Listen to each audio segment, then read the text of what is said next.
Welcome to my online platform Make Your Results. Very good morning to all of my dear students. जितने भी आप लोग online जुड़े हुए हो सबका हमारे प्लेटफॉर्म पे आप सबका हार्दिक स्वागत है। प्रीवियस क्लास में मैंने ज्योग्राफी के सेक्शंस को देखा था और उसमें देखा था इंडियन ज्योग्राफी के रिवर सिस्टम को। आज जो आपका जो क्लासेस होंगे उसमें मैं बात करूंगा इकोनॉमिक्स स्पेशल। जीएस का एक पार्ट है इकोनॉमिक्स, और इकोनॉमिक्स में आज हम लोग देखेंगे कि इकोनॉमिक्स का हमारा जो है किस तरह हमारे इकोनॉमी में क्या फायदा है और इकोनॉमी होता क्या है, इकोनॉमिक्स होता क्या है, दोनों में डिफरेंस क्या है। आज जो हम लोग डिस्कस करने वाले हैं इकोनॉमिक्स में वो है आपका इकोनॉमिक्स का चैप्टर बैंकिंग सिस्टम। आज हम लोग बात करेंगे बच्चों इकोनॉमिक्स,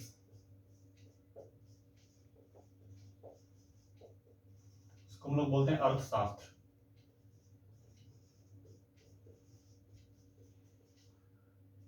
अगर मैं अर्थशास्त्र की बात करता हूं यहाँ पे तो आपको समझना है कि अर्थशास्त्र में एक जो है काफी इंपॉर्टेंट सेक्शन है बैंकिंग सिस्टम। जो हमारा पूरा बैंकिंग सिस्टम है वो पूरा इकोनॉमी को फॉलो करता है। हम लोग बात करेंगे आज बैंकिंग सिस्टम,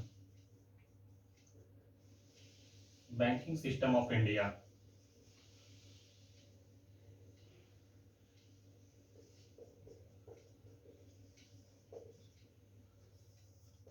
भारत के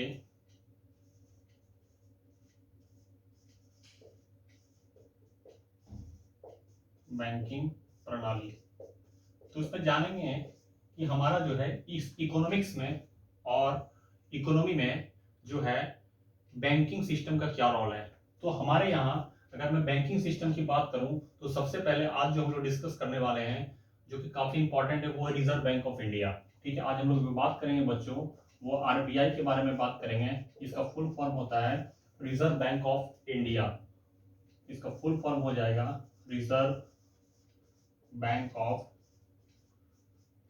इंडिया, जिसको भारतीय रिजर्व बैंक करते हैं। तो इसको हमको समझना है बच्चों, तो रिजर्व बैंक ऑफ इंडिया को लाने का क्या मकसद है। और रिजर्व बैंक ऑफ इंडिया जो है हमारा जो अभी क्या एक सेंट्रल बैंक के रूप में कार्यरत है जो कि पूरे बैंकिंग सिस्टम को ये मॉनिटर करती है। तो आज हम लोग इसी पे फोकस करेंगे जो कि इकोनॉमिक्स के चैप्टर हैं आपके बैंकिंग सिस्टम। फर्स्ट चैप्टर मैं स्टार्ट किया हूं बैंकिंग सिस्टम ऑफ इंडिया और रिजर्व बैंक ऑफ इंडिया के बारे में बात करेंगे। तो रिजर्व बैंक ऑफ इंडिया का क्या मकसद था लाना। जो पहले हमारे यहाँ क्या था, अंग्रेजों का शासन था। अंग्रेजों के शासन के समय उस समय सबसे पहले जो बैंक बना वो था इंपीरियल बैंक ऑफ इंडिया। तो इंपीरियल बैंक ऑफ इंडिया के बाद जो आया आरबीआई एक्ट 1934 के तहत रिजर्व बैंक ऑफ इंडिया बनाया गया। जिस समय हमारे ब्रिटिश के शासन थे उस समय आरबीआई की स्थापना किया गया और इसका मकसद यही था एम कि पूरे बैंकिंग सिस्टम को, इंडियन बैंकिंग सिस्टम को रेगुलेट किया जाए और पूरे ये नेशनल लेवल पे पूरे बैंकिंग सिस्टम को चलाए। तो रिजर्व बैंक ऑफ इंडिया का जो स्थापना हुआ है, it established RBI act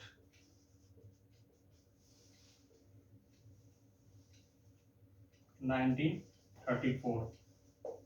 RBI act 1934 के तहत रिजर्व बैंक ऑफ इंडिया का स्थापना हुआ और जो फाइनल जिसका स्थापना हुआ है वो है आपका 1935 में। सबसे पहले क्या हुआ पार्लियामेंट में, यहाँ पे जो हमारे ब्रिटिश थे उन्होंने क्या किया, ये कानून लाया आरबीआई एक्ट 1934 और 1935 में इसका स्थापना हुआ। और जिस समय यह स्थापना हो गया इसका जो हेडक्वार्टर था वहां था कोलकाता। जो उस समय क्वार्टर हमारी जो राजधानी थी कहाँ थी इसकी, कोलकाता। कोलकाता इसमें हेडक्वार्टर आरबीआई का। तो फर्स्ट अगर आपको पूछा जाए आरबीआई का जिसमें स्थापना किया गया तो उस समय इसका हेडक्वार्टर कहां पे था, कोलकाता। लेकिन 1937 में इसका आरबीआई का जो क्वार्टर है उसका मूवमेंट होकर कहां चला गया, Mumbai.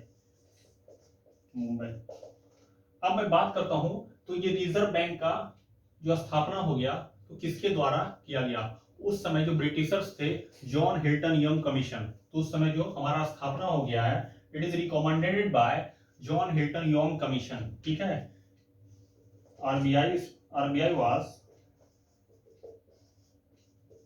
established on the recommendation of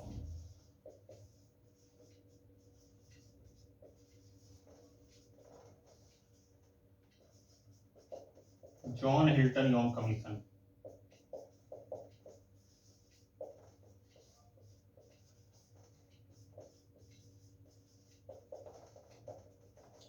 तो उस समय जॉन हिल्टन जो हमारे ब्रिटिशर्स थे, उन्होंने ये सिफारिश किया था कि एक ऐसा केंद्रीय बैंक बनाया जाए और जो कि पूरे बैंकिंग सिस्टम को वो मॉनिटर कर सके। तो हमारा जो मेन मकसद था, मुद्दा आरबीआई को लाने का, ये पूरे बैंकिंग सिस्टम को चलाना है। अब इसके हम अगले कंसेप्ट को देखेंगे कि आरबीआई हमारे यहाँ जो है आगे जो है 1937 के बाद 1935 के बाद जब हमारा स्थापना हो गया 1935 में, फिर 97 में इसका मूवमेंट कहाँ हो गया, मुंबई।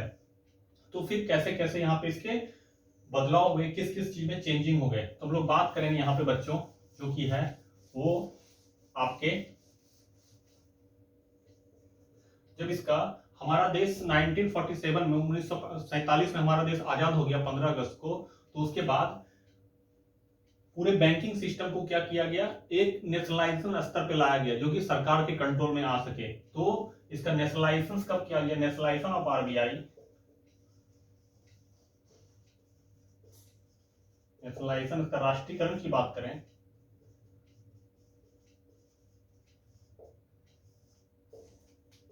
1949 में आरबीआई का राष्ट्रीयकरण किया जाए। और राष्ट्रीयकरण का मेन एम क्या था, इसका राष्ट्रीयकरण का जो एम था कि गवर्नमेंट क्या किया, इसको अपने अंदर में ले लिया और फिर वहां से गवर्नमेंट जब इसके अंदर टेकिंग कर ली, तो गवर्नमेंट क्या की, यहाँ पे इसमें कैपिटल अपना इन्वेस्ट की, बहुत सारे क्या किए, कैपिटल इन्वेस्ट किए, और वहां पे जितने भी थे वो फिर गवर्नमेंट के अनुसार ये काम करने लगी और पूरे बैंकिंग सिस्टम को मॉनिटर करने लगी। तो इसका नेशनलाइजेशन के बारे में पूछा जाए तो कब होगा, 1949।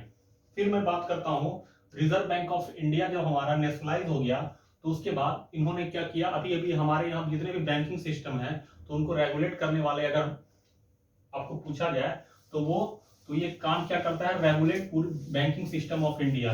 इसके फंक्शन के बारे में पूछा जाए तो ये पूरे बैंकिंग सिस्टम को रेगुलेट करता है। इसके जो अभी गवर्नर हैं, गवर्नर ऑफ आरबीआई, इसके जो हेड होते हैं कौन होते हैं, गवर्नर, गवर्नर ऑफ आरबीआई कौन है। अभी गवर्नर के बारे में बात करें तो वो है शक्तिकांत दास, शक्तिकांत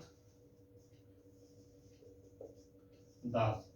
इसके पहले उर्जित आर पटेल थे जिन्होंने क्या किया, रिजाइन दे दिया था, और अभी जो बनाए गए हैं वो शक्तिकांत दास जो कि आरबीआई के गवर्नर हैं, और इसके 4 डिप्टी गवर्नर होते हैं। ठीक है, आरबीआई के अंदर जो हमारे जो उप गवर्नर होते हैं 4 होते हैं, ये आपको दिमाग में रखना है। ठीक है, 4 deputy governor of RBI, 4 deputy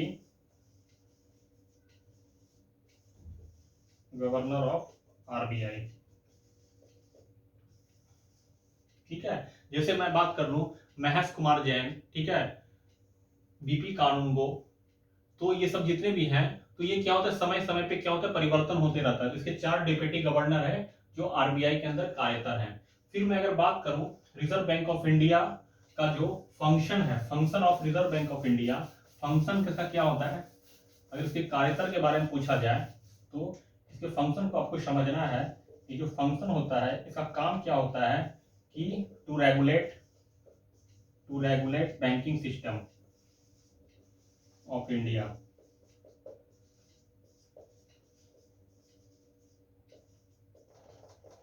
Bharat के बैंकिंग प्रणाली को कंट्रोल करना।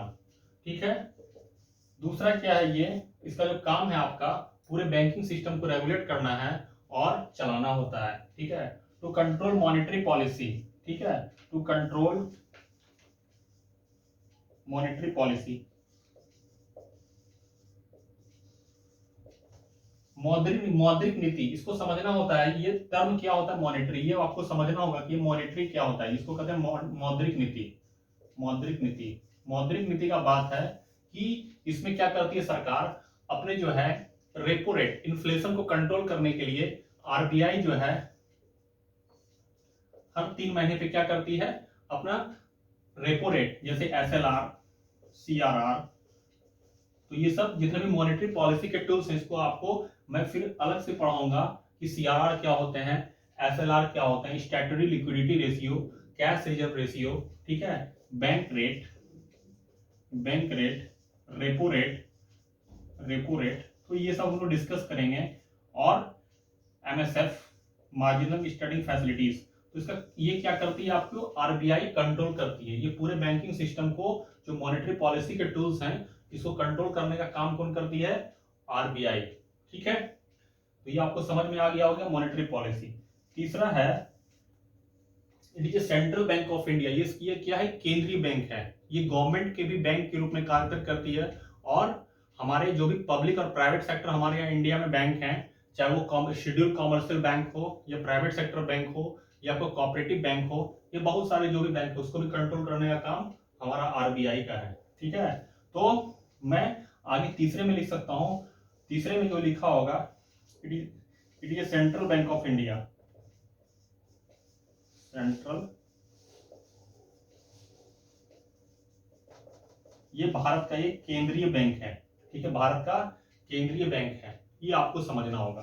फिर मैं बात कर लेता हूं आगे ये क्या है,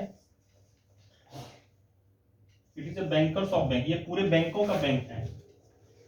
it is a banker's of, कहने का मतलब है कि हमारे यहाँ जितने भी बैंक होते हैं वो आरबीआई से क्या होते हैं, रजिस्टर्ड होते हैं। ठीक है, हमारे यहाँ बैंकिंग सिस्टम को चलाने के लिए सबसे पहले हमको आरबीआई से रजिस्ट्रेशन करना होता है, तो तभी हम यहाँ पे अपना बैंकिंग सिस्टम को चालू कर सकते हैं, चाहे वो प्राइवेट सेक्टर बैंक हो या सरकारी बैंक हो या जितने भी फॉरेन बैंक हो या जितने भी स्मॉल फाइनेंस बैंक हो। तो हमको सबसे पहले यहाँ पे क्या करना होगा, जितने भी हमारे इंडिया में बैंक होंगे उसको रजिस्टर्ड करना होगा चलाने के लिए।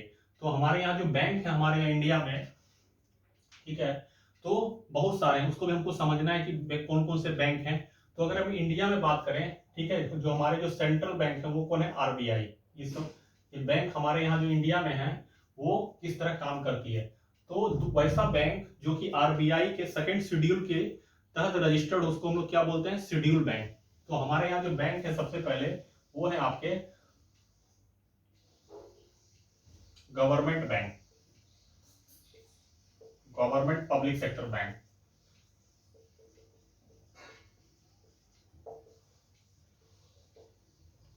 दूसरा होते हैं प्राइवेट बैंक,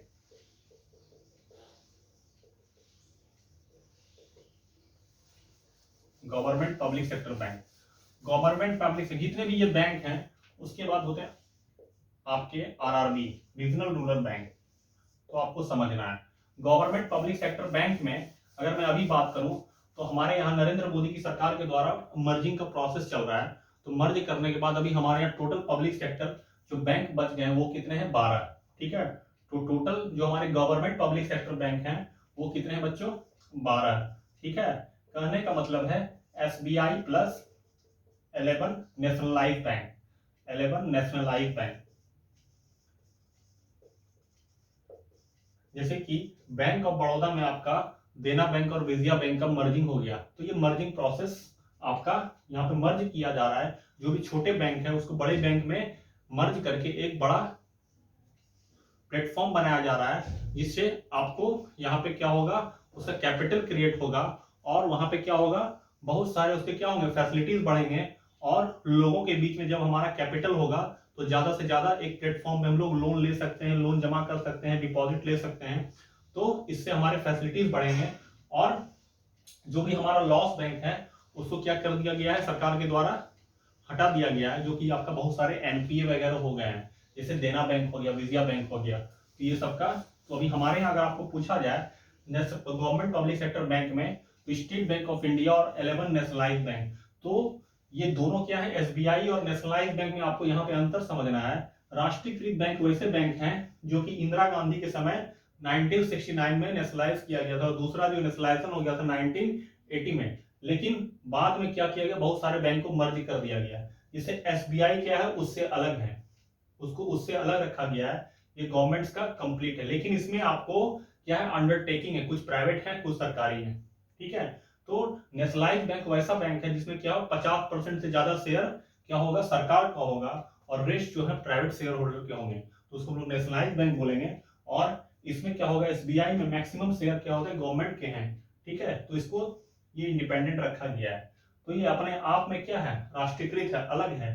तो आपको total government public sector bank कितने हैं, 12 है। प्राइवेट सेक्टर बैंक की बात करूं तो इसको भी चलाने के लिए सरकार के द्वारा यहाँ पे आरबीआई के सेकंड शेड्यूल के तहत सब रजिस्टर्ड होंगे। सेकंड शेड्यूल ऑफ आरबीआई के तहत रजिस्टर होना होता है।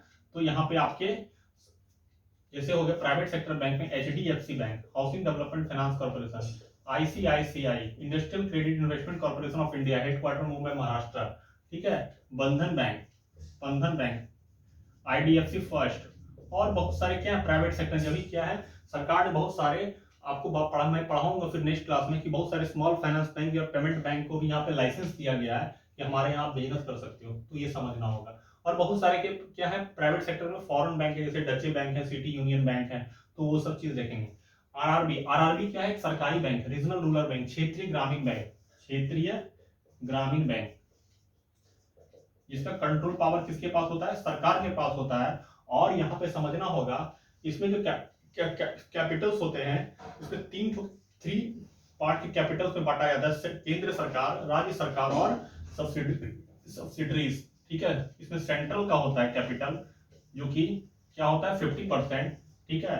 स्टेट का होता है इसमें कैपिटल जो कि कितने 15%, और सब्सिडरीज जो आपके इसके बैंक होते हैं जो कि स्पॉन्सर बैंक होते हैं, स्पॉन्सर बैंक के 35%।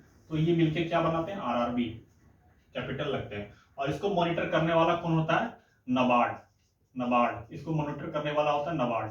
अब बच्चों ये नबार्ड कहां से आ गया, तो नबार्ड भी क्या एक तरह का बैंक है जो कि ये केंद्र सरकार का, इसमें 100% क्या होता है, कैपिटल होता है। और यहाँ पे national bank of agriculture and rural development के बारे में को मैं नेक्स्ट क्लास में बताऊंगी किस तरह कार्य करती है। और आरआरबी को मॉनिटर करने के लिए और कौन दिया है, ये आपको आरबीआई ही नबार्ड को दे देता है कि आप आरआरबी को मॉनिटर करो। तो ये रूरल क्षेत्र में जो है आपके जितने बैंकिंग सिस्टम उसको मॉनिटर करने के लिए आरआरबी काम करती है। तो ये आपको समझ में आया होगा किस तरह हमारे यहाँ बैंकिंग सिस्टम काम करता है। एक होता है छोटा कोऑपरेटिव बैंक, वो समझ लेते हैं। कोऑपरेटिव बैंक है तो हम लोग क्या है, एक क्या मिश्रित अर्थव्यवस्था है, सोशलिस्ट इकोनॉमी है। तो सरकार ने क्या किया, बहुत सारे जो गरीब तबके के हैं जो कि नीचे स्तर के, उनको क्या करती है, एक कॉर्पोरेशन के छोटे तबके को लोन प्रोवाइड करती है। कॉर्पोरेशन जो सहकारी क्षेत्र के होते हैं, ठीक है, तो वो आपके गांव में होते हैं जो कि डिस्ट्रिक्ट लेवल स्टेट लेवल पे काम करते हैं। तो ये सरकार के द्वारा एक सोशल वेलफेयर के लिए काम करती है, जो छोटे छोटे लोन जो कि जितने भी किसान है उसको प्रोवाइड करना, और जिससे वो क्या कर सके, एक फर्टिलाइजर या कुछ जो भी हाउसिंग आपका इरिगेशन वगैरह के लिए पंप खरीद सके। तो ये सब छोटे छोटे लोन प्रोवाइड करती है किसान के लिए। तो बच्चों ये आपको समझ में हो गई होगी कि किस तरह आरबीआई के अंदर में ये हमारा पूरा बैंकिंग सिस्टम काम करता है, जो कि हम लोग शेड्यूल बैंक बोलते हैं। और ये पूरा हमारा क्या है, कॉमर्शियल बैंक है। ये पूरा हमारा क्या है, कॉमर्शियल बैंक जो कि क्या करती है, इंडिया में बिजनेस करती है। और बैंक जो है, मेन मकसद बैंक का क्या होता है, लोन देना और डिपॉजिट लेना कस्टमर से। जो बेसिक फंक्शन है बैंक का वो क्या है कि बैंक का जो बेसिक फंक्शन है बच्चों, आपको पूछा जाए तो ये क्या करती है, आपसे डिपॉजिट तो लेती है और उस डिपॉजिट को लोन के फॉर्म में प्रोवाइड करती है। और इसी से क्या होता है, इनकम, और इसी इनकम को क्या करती है वो फिर आपको हमारे और जो भी एम्प्लॉय हैं उसको बांट के, और सरकार अपना प्रॉफिट कमाती है। तो ये हमारा पूरा बैंकिंग सिस्टम है। अब जो आपके अगले क्लासेस होंगे तो उसमें मैं बात करूंगा कि यहाँ पे जो है हर बैंक, जैसे एसबीआई हमारे यहाँ किस तरह कार्य करती है, या हमारे प्राइवेट बैंक है किस तरह कार्य करती है, आरआरबी किस तरह कार्य करती है, तो फिर हम लोग नेक्स्ट क्लास में देखेंगे। तो होप है कि आपको ये आपके समझ में आए होंगे आरबीआई और टाइप्स ऑफ बैंक के बारे में आज देखें। फिर हम लोग नेक्स्ट क्लास में देखेंगे नेक्स्ट कंसेप्ट के साथ, वो रहेगा आपका स्टेट बैंक ऑफ इंडिया। तो आज की क्लास को मैं यहीं पे पोस्टपोन करता हूं, और फिर मैं मिलता हूं नेक्स्ट क्लास में नेक्स्ट कंसेप्ट के साथ, नए टॉपिक के साथ। तो thanks to all of you, take care yourself, bye bye now.